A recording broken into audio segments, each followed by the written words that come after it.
बिस्मिल्लाहिर्रहमानिर्रहीम। अस्सलामु अलैकुम नाजरीन। Royal international palmist M A Shahzad Khan साहब हमारे साथ मौजूद हैं। खान साहब, सियासी सवालात आलमोस्ट सवाल तो वही होते हैं, सिचुएशन कितनी बदली है, सितारे कितने बदले हैं सियासी मामलात के। इलेक्शन है, खान साहब का मामला है, चौधरी परवेज़ लाही का मामला है, और इसके अलावा आपके सामने टेबल पे लोगों के सवाल रखे हैं। क्या देख रहे हैं बनता? जी बिस्मिल्लाह बिस्मिल्लाह। हमारे प्यारे नबी हजरत मोहम्मद मुस्तफ़ा सल्लल्लाहु अलैहि वसल्लम पे लाखों और करोड़ों दरूद और सलाम।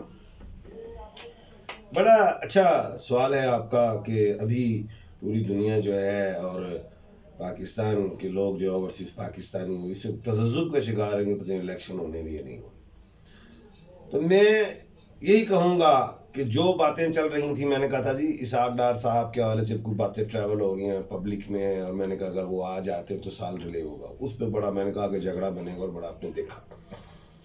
अच्छा, दूसरी चीज जो ट्रैवल हुई बातें, अच्छा दूसरी चीज मैंने एक पेशेंट को ये की हुई है कि इसी साल में इलेक्शन है, अगर इस साल इलेक्शन नहीं होते तो फिर क्यों नहीं होंगे। वजह मैंने एक ही बताई है कि सेंसिस का चक्कर आएगा जी कि नई मर्दमशुमारी में होना चाहिए, उसमें साल 6 महीने डिले कर सकते।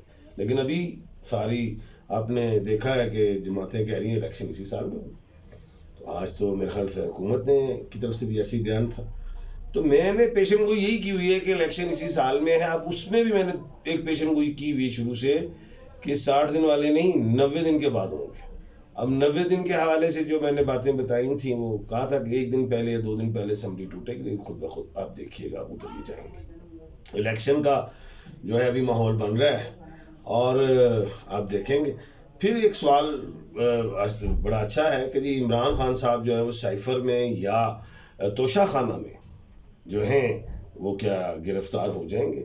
मैंने ये कहा था कि अगस्त सुप्रीम कोर्ट हो, आला अदलियां हो, वहां से खान साहब की बेल्स होती जाएंगी, आप देखेंगे। तो ये चीजें हैं। अभी बड़ा कुछ मैंने कहा था आइंदा आने वाले टाइम में सियासत के हवाले से भी बड़ी चीजें और तब्दीलियां दिखाऊंगा। अच्छा, मैंने बात की थी कि जी अली मोहम्मद साहब हों, शहरयार अफरीदी हों और जनाब परवेज इलाही साहब, मैंने कहा आइंदा आने वाले दिनों में आपको रिहाई की तरफ आएंगे, और अली मोहम्मद साहब आ गए और आइंदा अगस्त में आप देखेंगे वो भी रिहाई होगी। अच्छा, रिहाई होने के बाद क्या होगा? बड़ी दबंग मजबूत होती जाएगी पीटीआई, नए लोग भी उसमें शामिल होंगे, और जमात जो पीटीआई की है ये कालदम नहीं होगी, ये मैंने खुल के कहा है और आप ये देखेंगे। अच्छा, उसके बाद जो है अब वजीर आजम के हवाले से बात जी किसकी तरफ से होगा। अब गैर सियासी भी होगा और ऐसा भी होगा कि एस्टेब्लिशमेंट से रिलेट भी हो सकता है, और जो सारों को काबिल कबूल होगा, ऐसी बात है। तो सियासत चाहे उनकी पास वो हो लेकिन सियासत में नहीं आएंगे, ऐसी बात मैं बता रहा हूँ। तो ये चीज आप देखेंगे। अच्छा, मैंने एक और पेशेंट को भी पहले की थी कि आपको आइंदा आने वाले टाइम में और भी पीटीआई के लोग गिरफ्तार होते दिखाई देंगे। और आज आपने देखा कि एक खातून थी, उनका नाम नहीं आ रहा, सती लगता है उनके नाम के आगे पीटीआई की, वो उनको गिरफ्तार किया गया। अभी और भी आप आइंदा आने वाले टाइम में इस तरह की गिरफ्तारियां देखेंगे। अच्छा, कुछ सवालात भी पूछे गए थे, तो मैं वो सवालात भी बता देता हूँ कि आज आपने मुझे खुद ही व्हाट्सअप कर दिया कि खान साहब इस सवालात के जवाब भी दीजिएगा, तो मेरे पास है। सवाल ये कि फ़याज़ुल हसन चौहान साहब ये ज़ारा खान है इनकी आईडी, कि जी ये पीटीआई में शामिल होंगे कि नहीं। तो मैं इसका जवाब यही दूंगा कि ये नहीं शामिल होंगे, क्योंकि जैसे कि फवाद चौधरी साहब, मुसरत चीमा साहिबा थी और वो उन खान साहब से मुलाकात करना चाह रहे थे, लेकिन उनको इजाज़त नहीं दी खान साहब ने। तो ये भी ऐसी कोई बात मुझे दिखाई नहीं दे रही, ना सितारों में ना जफर में। एक आईडी है जावेद अली जावेद, तो साइफर का पूछा कि जी खान साहब को कोई सजा, मैंने कहा ऐसी कोई बात नहीं, अभी वो जमानत बेल पे रहेंगे। आईडी है जावेद कोसर, वालदा हबीबा कोसर, 2/1/1955। तो मैं यही कहूँगा कि इंशाअल्लाह अल्लाह के हुक्म से अगले साल से बेहतरी है, और तस्वीर पढ़ा करें या खालिकू की भी और या सलामू की भी।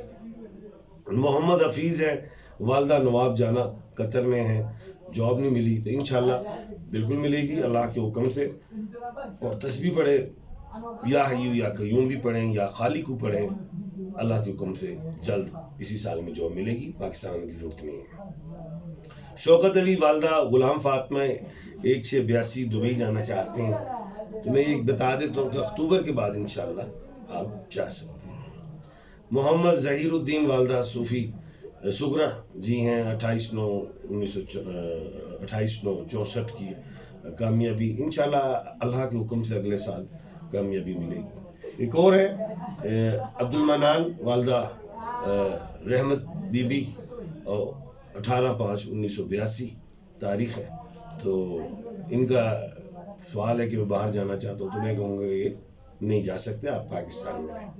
एक और है अवैस अब्बासी वालदा महमूना, इनका सवाल है कि जी मैं अपना कारोबार कर सकता हूँ, उम्र इनकी है 24 साल। तो इसमें ये है कि ये अगले साल चले जाएंगे इंशाअल्लाह अल्लाह के हुक्म से। तो आखिर में मैं एक बात बताना चाहूँ कि मुल्क पाकिस्तान के हवाले से मजाकते हुए कोई अच्छी बात कर जाता हूँ, तो मैं काफ़ी जगहों पे गया, पूरी दुनिया में गया, मुल्क पाकिस्तान को भी मैं देखता हूँ ऐसी जगहों पे, साहिवाल वगैरह एरिए पे गया कि फसलों को देखूँ, जाके किसानों से मिलूँ। मैंने किसानों से पूछा हमारे मुल्क में दालें क्यों नहीं होती। उन्होंने कहा हमारे मुल्क जो पाकिस्तान जो है वो किसी किस्म की वर्कशॉप नहीं करते। ये बड़ा दुख की बात है। हमारे मुल्क पाकिस्तान को चाहिए कि वर्कशॉप करवाएं। हमारे मुल्क में तो सारे मौसम है, हर किस्म की ज़मीनें मौजूद है, तो फिर क्यों नहीं इन किसानों के बच्चों को, नौजवानों को एक्सरसाइज करवाएं, वर्कशॉप्स करवाएं और उनको सिखाएं कैसे दाल उगाई जाती है। हम इंपोर्ट करते हैं, कभी कनाडा से, कभी किस मुल्क से, महंगी होती हैं, महंगाई बढ़ती है। अगर हम अपनी दालें, अपनी फसलों पे ध्यान दें, अपनी फल पे दें, तो इंशाअल्लाह अल्लाह के हुक्म से महंगाई भी ख़त्म होगी और हमारा एक्सपोर्ट का निज़ाम भी बढ़ेगा। तो इससे एक बात और है कि हमारा ये जो छोटे किसान हैं, जब उनसे भी हमने सवालात किए, उन्होंने कहा जी हमारे पास खादों के पैसे नहीं है, बीजों के पैसे नहीं है, अगर कोई बीमारी आ जाए तो पेस्टिसाइड के पैसे नहीं, अगर हम उस बीमारी के इलाज के लिए हम उधार फिर पेस्टिसाइड लेते हैं, वो डबल कीमत पे मिलती है, बीज हमें उधार महंगा मिलता है, खाद हमें उधार महंगी मिलती है, जिसकी वजह से ये बेचारे पिसते हैं और जब ये इनकी कोई फसल तबाह हो जाए तो अपना ज़मीन का टुकड़ा बेच देते हैं। तो मैं इधर यही कहूँगा हुकूमत को, खुदाया इन किसानों को, छोटे किसानों को जो है इनको पेस्टिसाइड भी दें, खादें दें और बीज दें, सस्ते दामों दें, चाहे ये साल बाद पेमेंट दें, खुदाया इनको ज़रूर दें। हमारी गुर्बत कम होगी। ये जो नौजवान हमारा देहातों में है, जिनके पास पैसे नहीं, वो माइग्रेट करके शहरों में आते हैं, खुदाया वो माइग्रेशन भी रुकेगी, वो नौजवान हमें अच्छा गल्ला अनाज पैदा करके देंगे। तो इस चीज़ पे बड़ा गौर करना चाहिए हमारी हुकूमत को। Thank you ji.